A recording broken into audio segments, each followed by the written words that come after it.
fam. Give me one word for the energy you're bringing into this space right now. One word. Drop it in the chat. One word for how you're feeling. What is the energy you're moving with right now? Don't worry about, you not matching mine. One word for the energy you're bringing into this space. Let's go. Oh, I'm looking cute in this YouTube live. The lighting is kind of funky and fresh.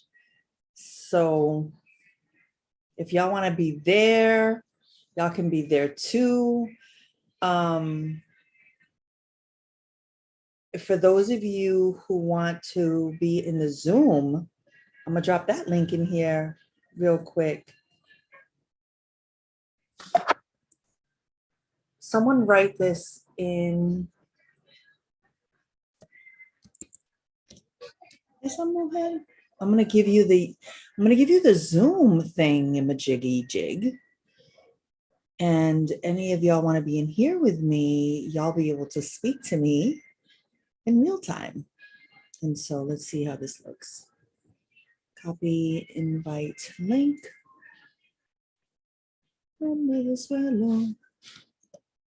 So the Zoom code is, someone write this for me and I'll pin it, and write Zoom link live.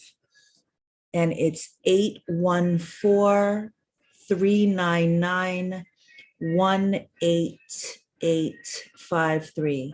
So 814-399-18853.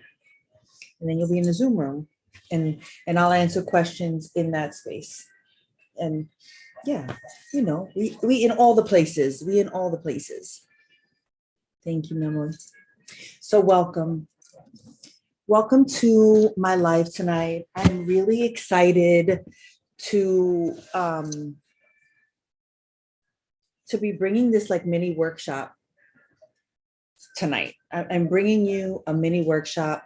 What I do, what I've been doing since 2012. So for about 10 years, I have been facilitating writing workshops and creating sacred spaces for writers of color, for people of color. So I've been doing this for a long time. And so I'm really excited about incorporating a spiritual element into, and I've always done that, but more intentionally. This workshop that I'm offering starting on Sunday is titled, it's Writing from the Womb, WOMB, but the theme is Writing as Ceremony. And so tonight you are participating in a very micro workshop where I'm going to give you a lot in a short amount of time. So keep up. I'm going to give you a lot. Keep up.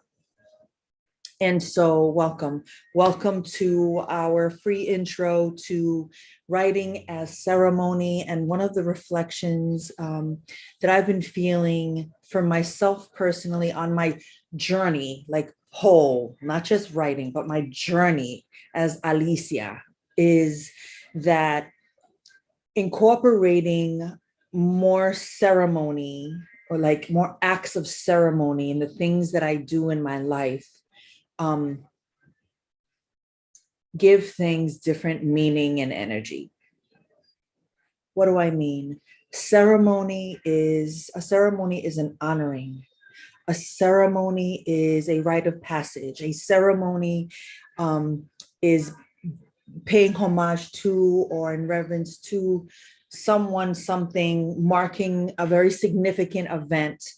And so imagine having ceremony for a symbolic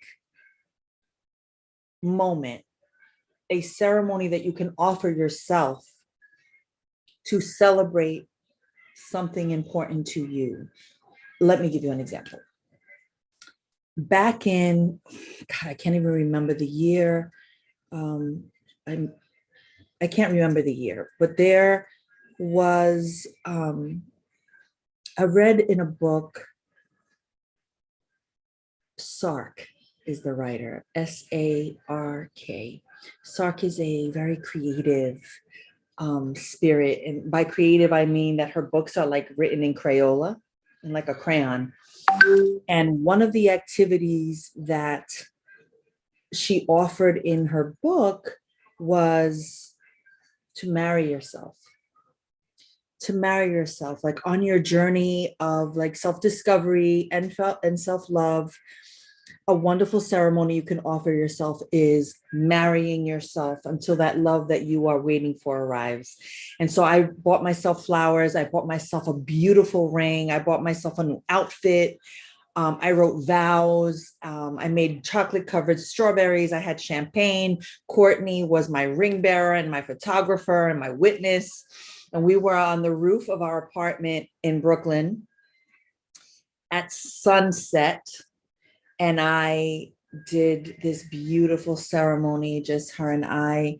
And it was this vow to myself of what I would not tolerate, right? So the vows were very much about, I vow to no longer permit this, to let go of this, to not attract this, because what I am calling forth is this. So it was a beautiful ceremony.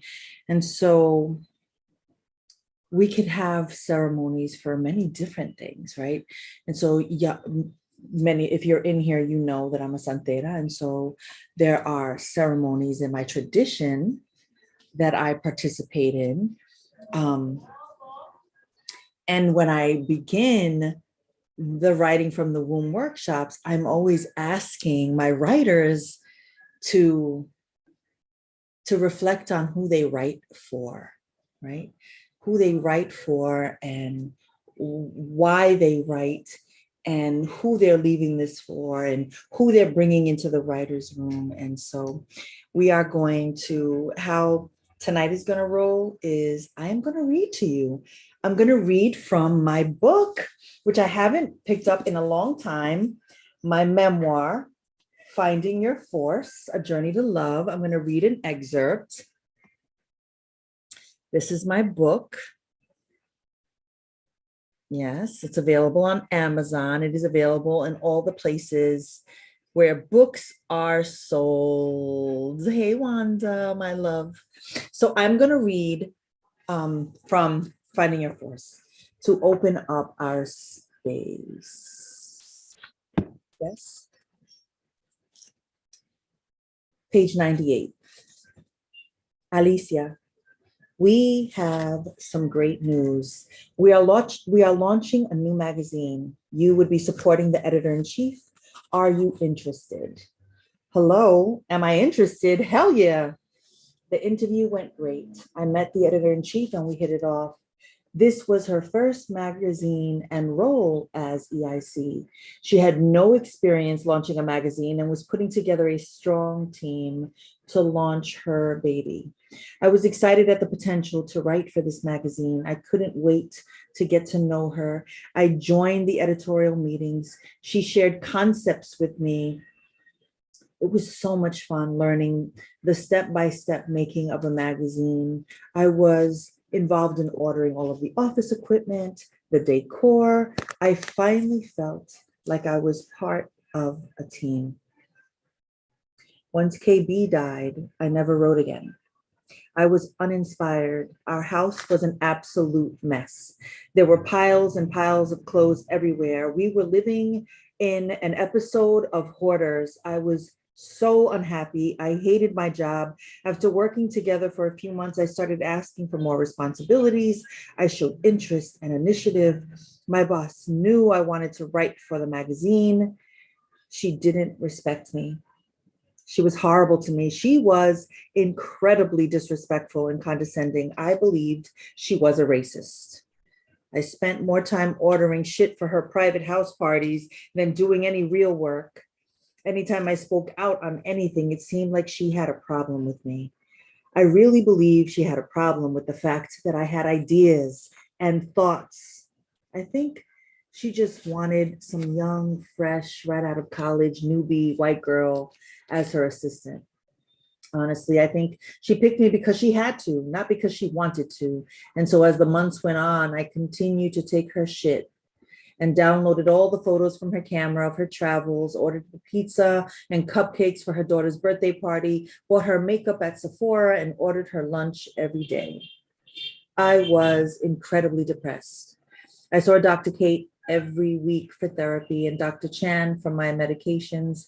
I was on all kinds of medications for ADD, antidepressants, pills to help me sleep, pills to get me going. I was drinking a bottle of wine every night. One day, you looked at me and said, "Mommy, you always have a glass of wine as soon as we walk in the door. Why?" I don't even know what I said to you. I probably said something lame like, "I just like to unwind. I have a glass once in a while to relax," when the reality was that I was self-medicating and numbing the pain. The job was completely draining me. I was dead on the inside. I felt the creativity being beat out of me. Wednesday, October 6th, 2004. Something woke me in the middle of the night. It was 3 a.m. I believe it was KB waking me. He told me it was time to create. He told me that I had an important story to tell. He told me that I could do this. And I believed him. I jumped out of bed and got to work. I started to create again. I started to write again. It felt wonderful. I felt powerful. I was strong, full of life, happy, ready to conquer the world. I was full of energy. I went back to working on the manuscript for Becoming Me. It's okay in my skin. I felt fucking fantastic. I put on my nicest outfit, A-line skirt with the slit up my thigh, low cut sleeveless blouse, my tallest, sexiest strappy heels, the gold ones that tie up. And I started writing again. I wrote until about 6 a.m. I was ready to go. I was back. I was in a great mood. It was on. Rewind. Just weeks before that powerful awakening, I knew I needed to make some immediate changes. It felt like life or death. I was working with an editor-in-chief. Actually, let me rephrase that. I worked for her. Working with her would have meant that we were partners. Working with her meant that there was a mutual respect and understanding. Working with her meant that there was compassion present in the relationship. Working with her meant we worked together to reach a common goal. So I worked for this editor-in-chief, and she was preparing for a meeting with her boss. She needed assistance taking portfolios to her meeting. It was a total of 10 or so. She was in the process of looking for a new art director. So we're walking down this hallway side by side, and right before we get to his office, she says to me, "Walk behind me. I want to go in first." Walk behind me? Let me go in first? Did she actually just say that shit to me? Seriously, I can't remember what I said, but I can only imagine my face in that moment and my mind saying something like, "Are you fucking serious? What did you just say to me? And what side of the world do we live in?" I was shocked. That shit was deep. I just sort of shrugged it off and pretended like it didn't bother me and went about my administrative duties of fetching her coffee and toasting her bagels just right. There is nothing sadder than a person building his or her power by attempting to take someone else's. That moment in my life was one of the darkest moments I'd ever experienced. And not just her ridiculous requests and demeaning, condescending ways, it was everything that I endured in 1 year. I didn't defend myself. I never spoke up to her. I was carrying Cielo's box when all I wanted to do was hit her over the head with it. I let her have my power. There are so many catchy phrases, cliches, and books about finding your power, tapping into your power, attaining power, owning your power. There are many people in the world all aspiring to reach a certain level of power, fighting wars for power, beating women for power, and abusing the powerless in order to have more power. It's amazing the shit we tolerate just to survive. That week, I shared the Walk Behind Me story with Dr. Kate. She looked at me like I was making it up. No, I am not that clever. Yes, she did really just tell me to walk behind her. Alicia, do you understand what that was all? You do understand what that was about, right? No, I respond. Actually, I don't understand it. She's fucking crazy. I haven't analyzed her actions that deeply. I found her behavior to be incredibly rude. I mean, really, who says that? Who does that? Dr. Kate went on to say, wow, she's threatened by you. She's really insecure. Think about it for a moment, Alicia. You and her walk into a room. Who looks like the editor in chief and who looks like the assistant? I didn't understand her point. I didn't quite comprehend. She was afraid I'd outshine her. She didn't like me. Why? Because I'm smart, well spoken, outgoing, and have confidence. She intentionally wanted to break me down. What she wanted was for me to know my place, and that place was under her foot. She wanted me beneath her and needed me to stay there. I can't imagine what it must have felt like for her to have to look up to me every day. Una Amazona. She was power tripping. Returning back to the day of the powerful awakening, KB woke me up and I was incredibly inspired. When you got up, you couldn't believe I was already dressed. You were so excited to be coming to work with me that day. We had the best train ride. We sang, we laughed. I looked fabulous and felt that way until we arrived to my office. Reality slapped me in the face in the form of an 8 a.m. phone call from her. That morning, my boss was extra rude, extra demeaning, extra disrespectful, and extra demanding. She was just extra. Now, you remember how I woke up that morning, right? Powerful. In a matter of 30 seconds flat, I was completely deflated. When she arrived to the office, she began her dictatorship. She made me feel like I was nothing. Powerful was replaced with insignificant. I felt burned and used. I was done. I couldn't do it anymore. She won. I surrendered. White flag up. She wanted me to know my place, and it was below her, and I bowed down. I was severely depressed in that moment after starting my day so high, so grand. In a matter of moments, I was completely destroyed. And you were there with me. You witnessed all of it. There is no worse feeling than having my child seeing me disrespected and not even standing up for myself. You and I went to lunch. We found a quiet place to sit, but I couldn't eat. We sat in an empty cubicle and I put my head down on the desk and surrendered.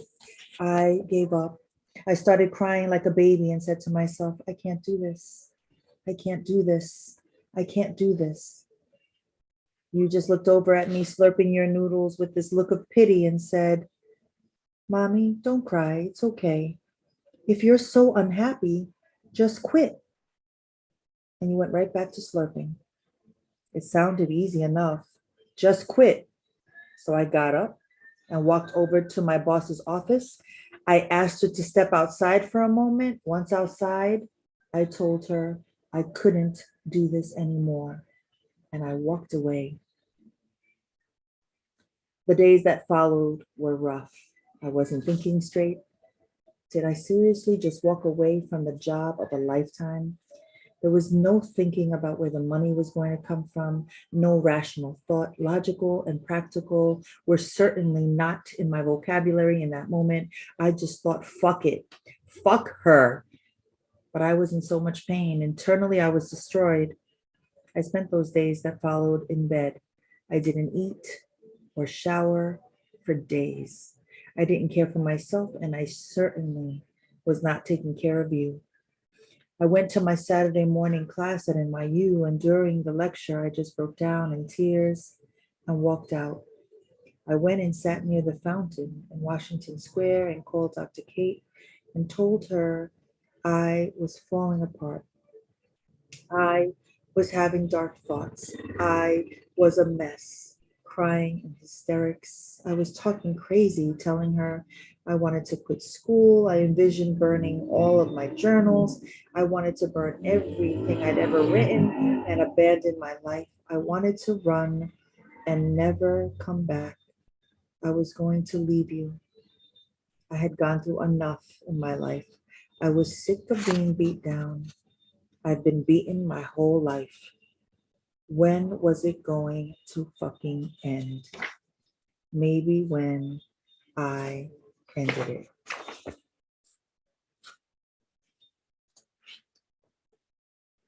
Dr. Kate said, Alicia, get up. Get up and start moving. Just walk. Keep walking. Don't stop. Go for a walk. Clear your head. Just keep walking. So I did. I kept moving. I walked all over the city that day and ended up in front of this spa and thought to myself, that's what I need, a massage. Bitch, you don't have a job, but you need a massage? After the massage, I kept walking. I walked and walked and walked until I was exhausted. I walked to a dear friend's house. She invited me to spend the night so she could care for me. She ran my bath, lit candles, gave me a towel and a robe, played lovely music, told me to soak in the hot water for 20 minutes and that she would order us some Thai for dinner. I got out of the tub, moved to the living room, and laid down on her bed. I was all snuggled up under her goose down comforter. It was wonderful. All of a sudden, I felt my stomach doing somersaults. I was feeling a little dizzy, queasy, and incredibly nauseous. I ran to the bathroom and just started throwing up uncontrollably. It seemed as though there would be no end in sight. My friend came into the bathroom and started rubbing my back. She was holding my hair up. I just kept apologizing to her. She told me that it was okay and that she loved me, to just keep letting it out, let it all go. She told me that what was happening to me was that I was releasing all of the poison and toxins that were inside of my body.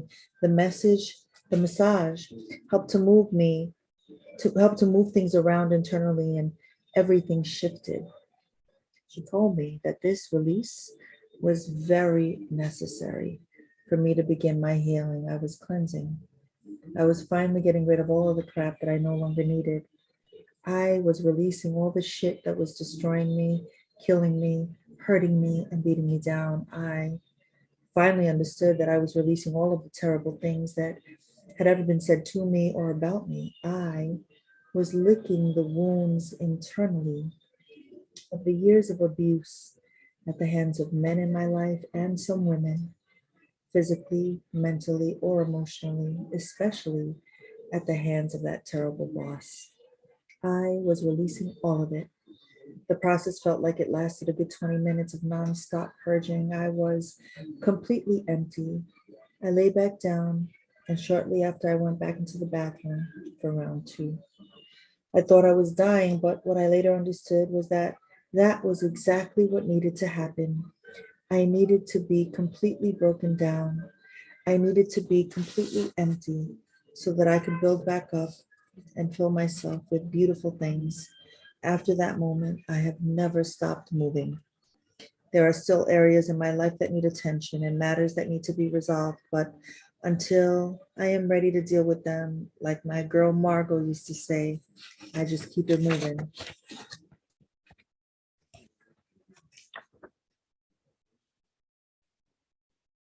And so, and so, let's take a deep breath. Let's inhale, exhale, inhale, exhale, inhale,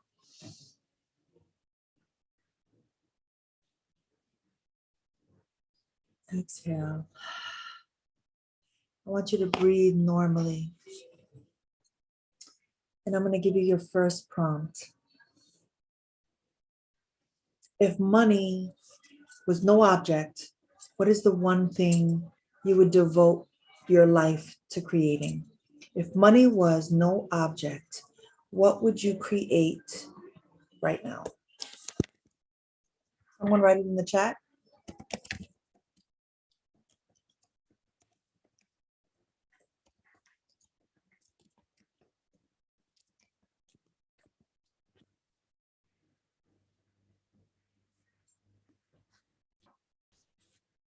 And type your responses in the chat. I want to see. Share with the group.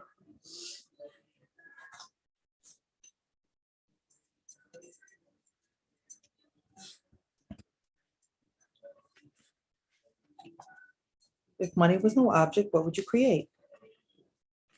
Love. Beautiful.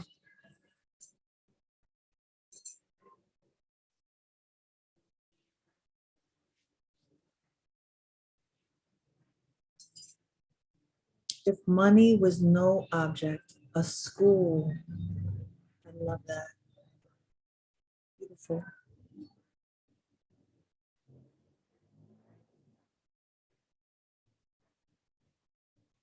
If money was no object, what would you create?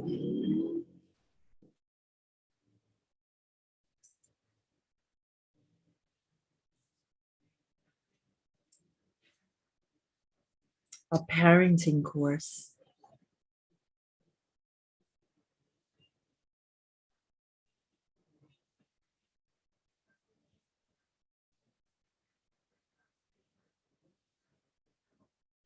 That's it? That's everyone? A family healing center. Beautiful. Beautiful.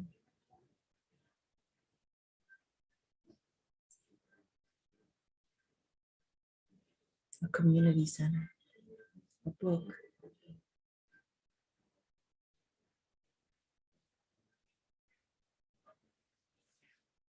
Okay.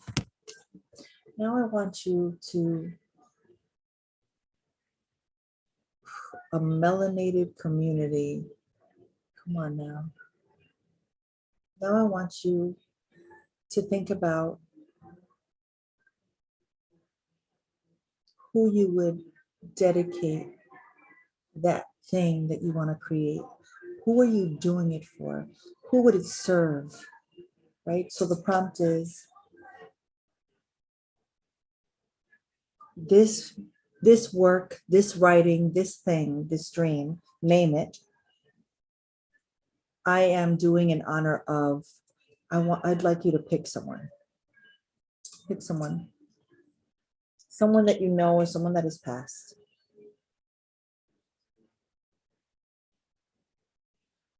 This book that I wrote, Finding Your Force, A Journey to Love, was written in the form of a love letter to my eldest, Courtney. And so the you in the book is a conversation with her. And so that writing, that work, I offered to her, right? She was the person that I was writing it in honor of yourself. Beautiful.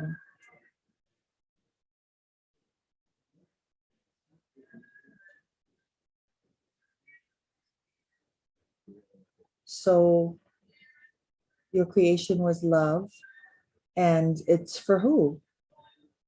It's for who? Your 3 kids.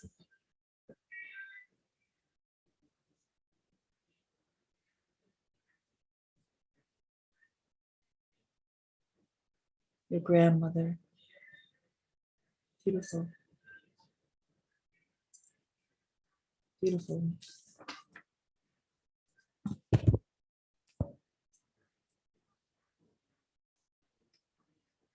I think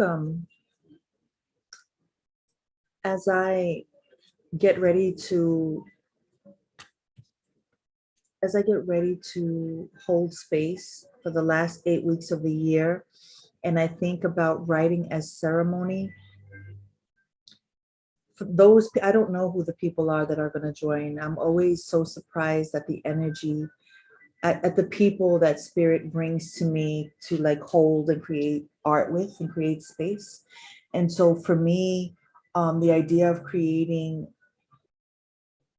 always intensifies at the end of a year, because for me it's always important to feel like I've ended the year honoring someone, honoring something. And so after this last round of writing from the womb ended, there was an energy in the space of wanting to continue, right? I usually have like a 9-week workshop or 6-week workshop, and then I take a pause and rest and do my own creativity. But I decided that I wanted to do an 8-week workshop for the end of the year to honor the Orisha that's reigning, which is Obatala and Oshanla. And Obatala's number is 8. Everything that I do is intentional, right? And so writing a ceremony for me is that I want us for the next 8 weeks, because every week is a specific theme. For example, I love that somebody said love. And so, there might be a week where that the entire 4 hours of coming together is about love. And so the things that we're writing are rooted in love. And so my workshops are always for writers, but not necessarily, right? Because if you're someone who wants to open up a wellness center, there's a lot of writing that you need to do in order to manifest that idea. You have to have a vision. You have to have a communication with. You have to have a communication with spirit about what it is that you want to create. So don't think that because I'm offering a writing workshop, it's just for writers. Yes, I serve a lot of writers, but mostly I serve people who are dreamers. I serve people who are lovers. I serve people who want to create and manifest in all areas of their lives. And so don't feel like, I'm not a writer, right? Imposter syndrome will come up and you'll feel like it ain't for you. And so writing a ceremony is that how can we come to our writing in ceremony? And so every week the sessions are rooted in ceremony, like setting the stage and the environment for for what we are intending to create in this specific session. And the other thing about the writing is ceremony, people can drop in and out when they want. So it's a gentle, this is what I'm calling it, a gentle, generative writing workshop. Emphasis on the word gentle, because we are closing out the year, and many of us, most of us, if not all of us, could use a little bit of love, a little bit of fucking tenderness, and a whole lot of peace as we close out this year and prepare for the next. And so I need to go to, stay with me. I need to go to my notes in my phone because I had prompts in there that didn't transfer over to my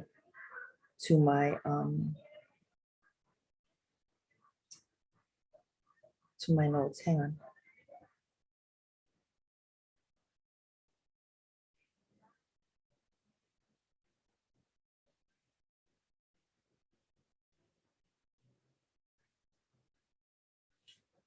All right. So you came here to write. And here is your next prompt. It is a Toni Morrison quote. Freeing yourself was one thing. Claiming ownership of that freed self was another. I want you to take that prompt and I want you to turn it into a piece. What it means to you. I want you to free write, right? Freeing yourself was one thing. Claiming ownership of that freed self was another. Freeing myself was one thing. Claiming ownership of that freed self is another. How so? Freeing, that could mean a lot of things. right? So I'm gonna let you take 3 minutes to just kind of sprint. Freeing myself, what have you been liberated from? What have you liberated yourself from? 3 minutes.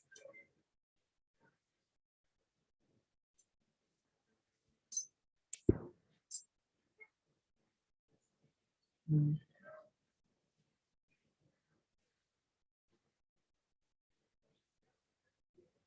That ownership is where I feel like I am stuck at. Drop it in the chats.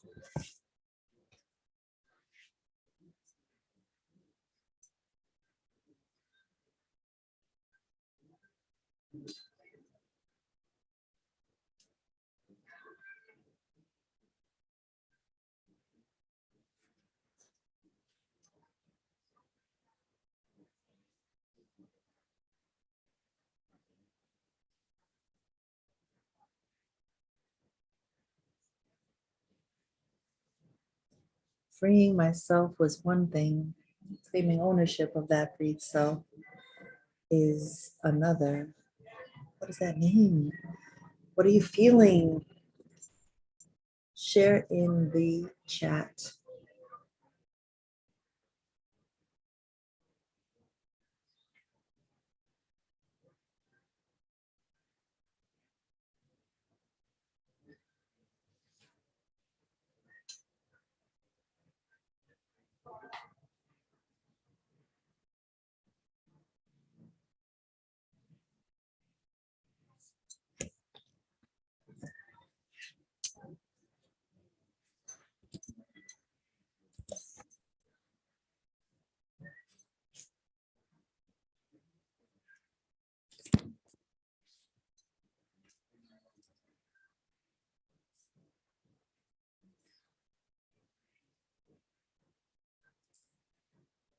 So I'm going to give you another prompt.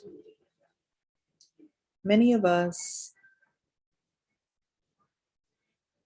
don't do what we know we were called here to do because of paralyzing fear, right?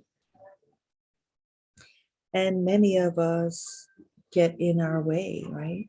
It's like self-sabotage is very real, right?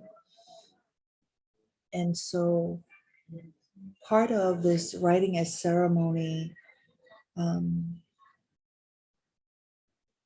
experience is, in order to participate in any ceremony, there has to be a level of surrender.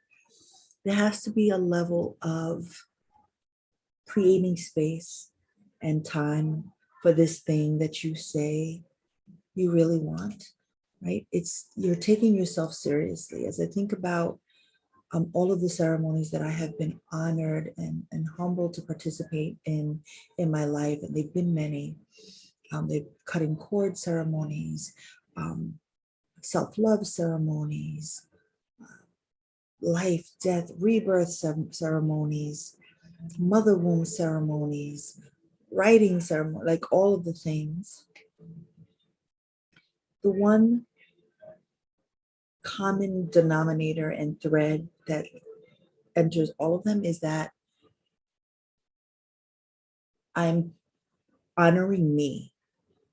Like, I offer my work to ancestors. Like, everything I write is in service of and directly a direct communication with my creator, right? Olofi. So when I sit down to write anything, I understand that I am receiving um, a directive. It is, so writing to me is ceremony from jump. When I sit down and I open my journal and I obey and I am allowing for spirit to lead me and spirit to guide me and all of those things, I'm already in ceremony. I am in, but the common denominator is that when I'm honoring God, I'm honoring me. It is that simple. So writing as ceremony is a workshop that is about honoring this thing that we We need to create. We just know we need to create it, and we want to be in a gentle space that's created to facilitate the work, to help give birth to the work, to help hold the work. But it's a ceremony, right? We are honoring the work. We are honoring the gift. We are honoring the ancestors who have anointed us with the words. You feel me?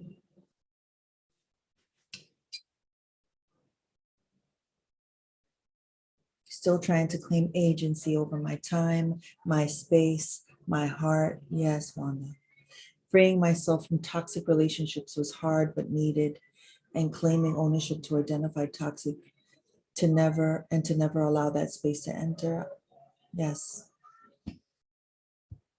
I'm going to give you one more writing activity.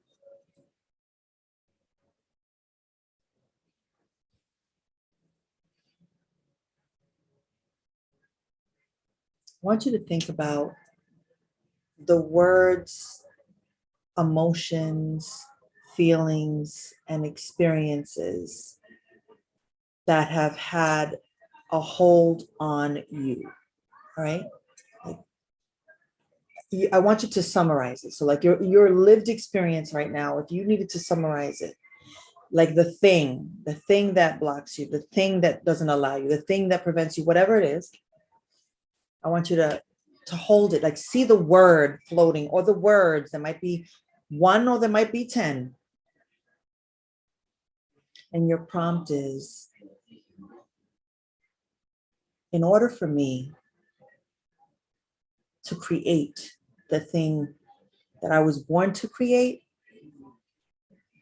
I know I must release. Someone write that for me. In order for me to give birth to the thing that is demanding to be created, I must release.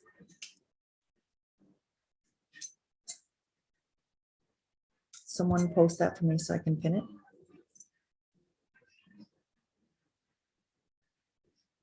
I release, one word. You can write a whole bunch of things, but what's the word? What do you know you need to release in order to create the thing that you were born to create? You must release what?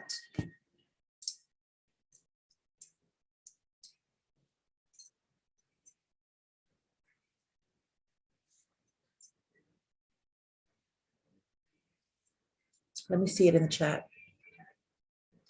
I release. In order for me to give birth to what is demanding to be created, I must release. I must release. I must release. I must release. I must release. I must release. It's sitting in your body as poison. I must release shame. I must release guilt. I must release embarrassment.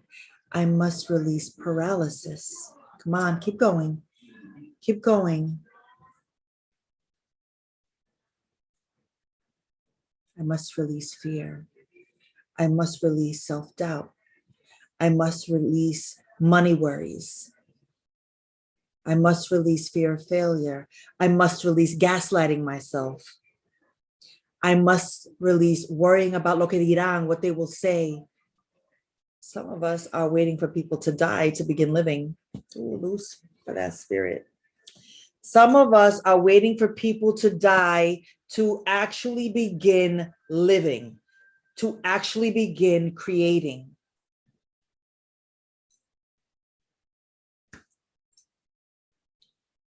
In order for me to give birth to what is demanding to be created, I must release ego.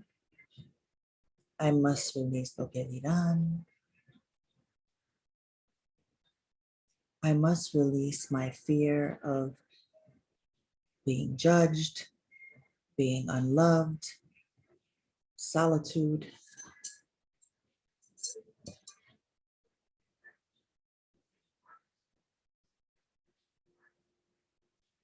And in the same vein, in order for me to give birth to what must be created, right? In order for me to give birth to must be created, I want you to use the word for the thing I call forth. In order for me to give birth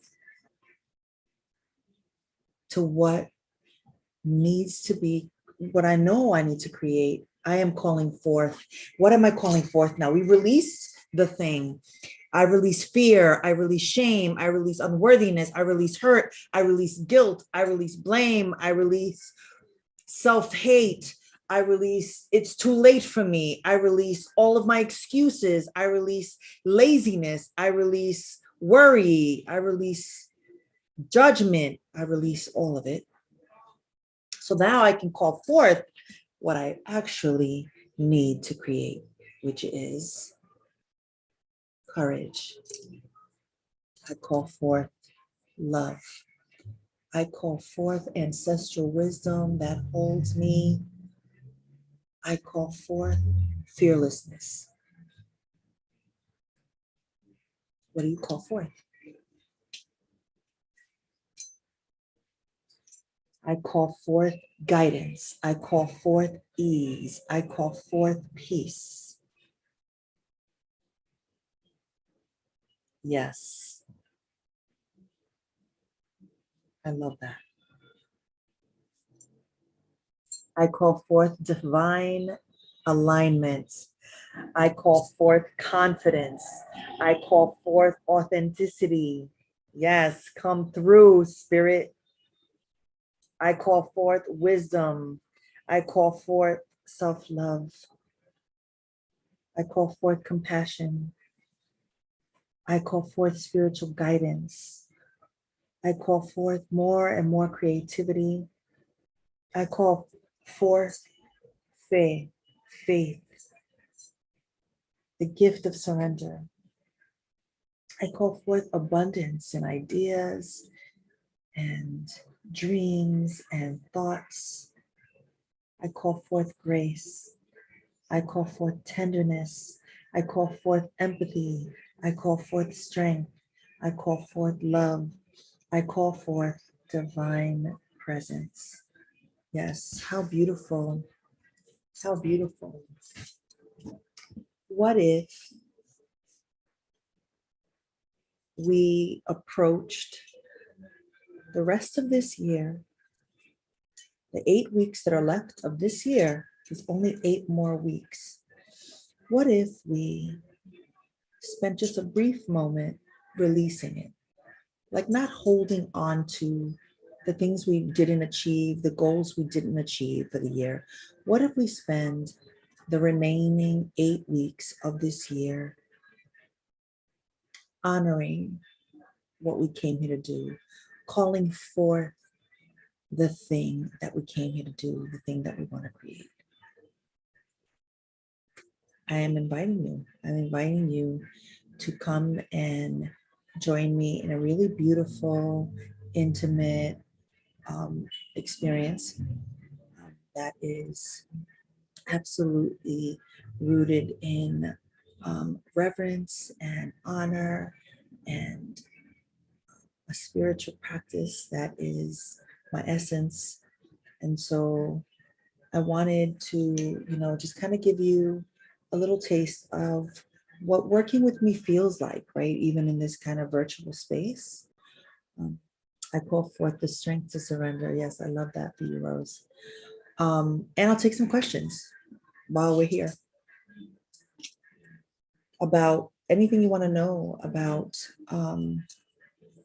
this upcoming experience, writing from the womb, writing as ceremony. If you have questions, ask them in the chat box, please. Or ask me anything, right? We're in here. For a few, I'd love to ask me anything.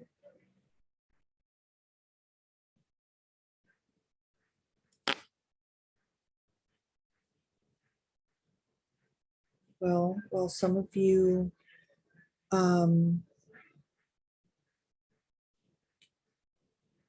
figure out if you want to ask a question. I will say that writing as ceremony starts this Sunday. There is a huge discount for those who pay for it in its entirety. Um, an early bird by Friday tomorrow. It's 280. Um, or if you're someone who needs a payment plan, it's $45 a week. So early bird is 280, otherwise it's like 360 or something like that.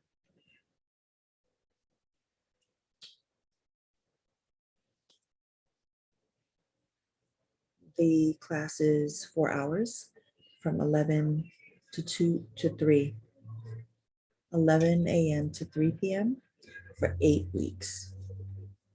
So the dates are October 30th,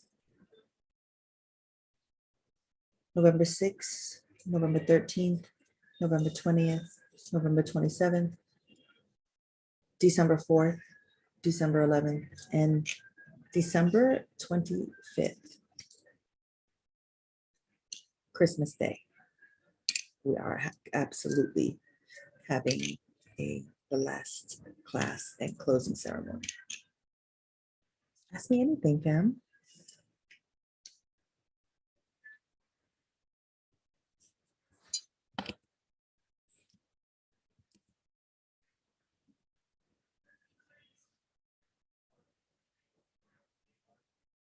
No questions?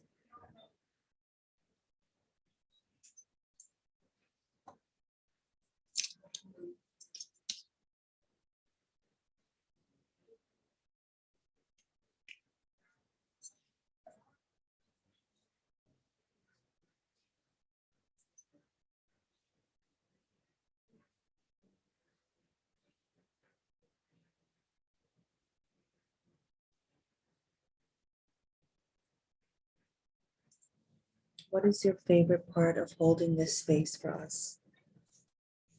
Being in community. I love being in community, and I love sharing my gifts. I really, I have a wonderful opportunity to create spaces where,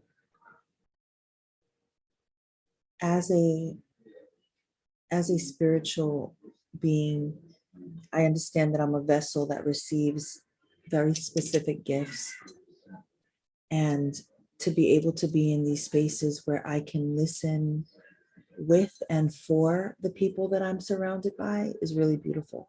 Like, for example, if many of us are so cluttered with ideas and thoughts that we miss the blessing in something that's showing up for us. And I love that I have a keen sense of really listening for those things to mirror back and say, this is what I feel is moving through you, and also what spirit is telling me I should share with the folks. And so I love that. I love that I can listen and offer and serve and be and really celebrate people. Like it's really humbling, and I do love what I do.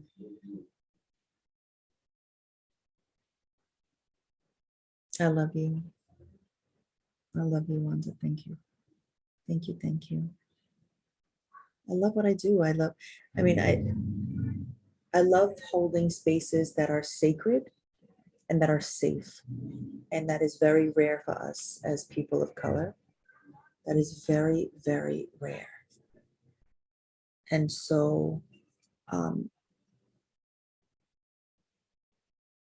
I love spaces that feel non-judgmental and that are not triggering, that we feel like it doesn't matter where we come from, what walk of life, what experience, what level of education and economic status. People feel like they're in a space that they belong. That piece. I love for people to feel like they belong, because if you're with me, you belong. You know. I can't say that for a lot of the writing experiences that I've had, a lot of the conferences I've attended and workshops and classes and such. So I love that part.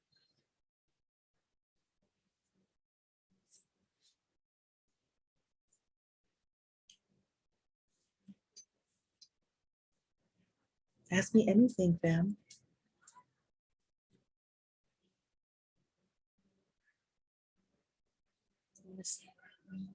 I'm gonna stay here one more minute and then I'm gonna let you all go.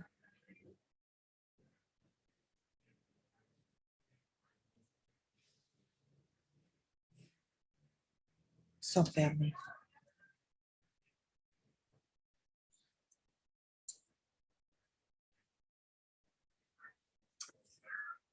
Let's take a deep breath. Let's inhale. Exhale. Inhale. Exhale. Inhale. Exhale. I want you to hold in your heart um, what you're feeling in this moment, like the thing you received, like you joined, you didn't know why you were joining, but you felt pulled and called, and there's something that you received. As you close out, just share one word that you're taking with you.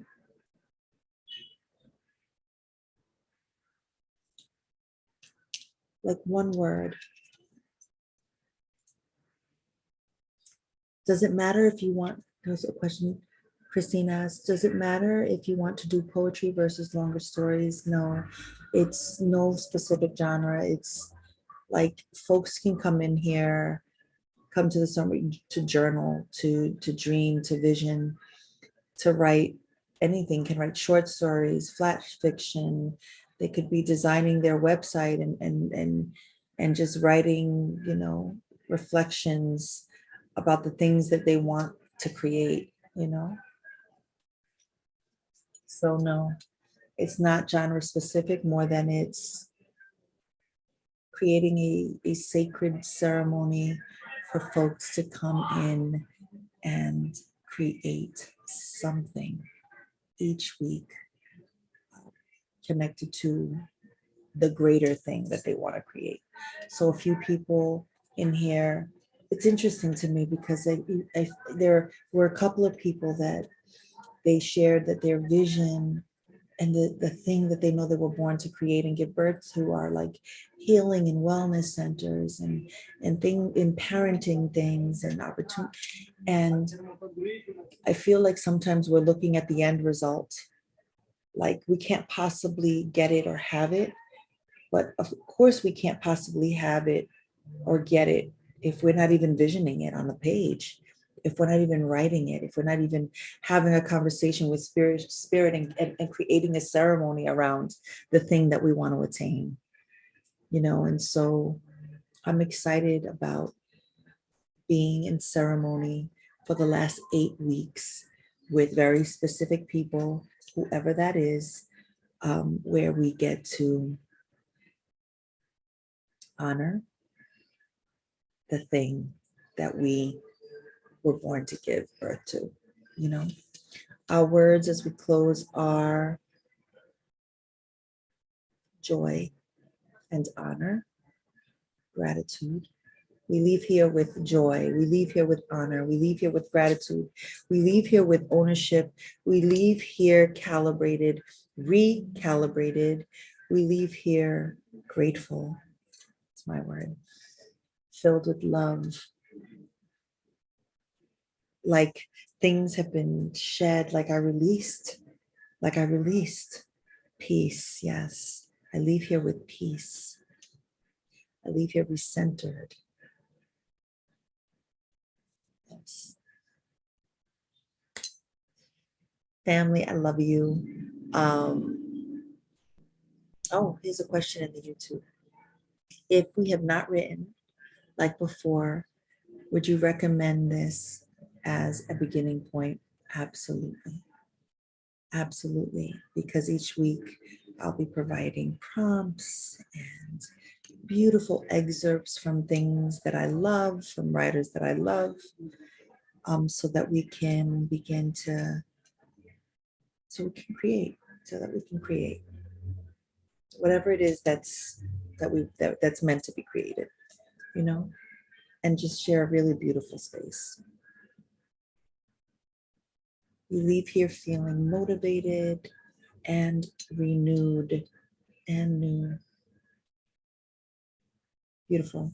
Family, I love you. Thank you for being here. Go and be with your families, go and rest. And I can't wait to see the folks who are going to join on Sunday. And the information is on link in my bio in the link tree. Have an amazing evening. Akshay, amen, namaste. And so it is. Peace, fam.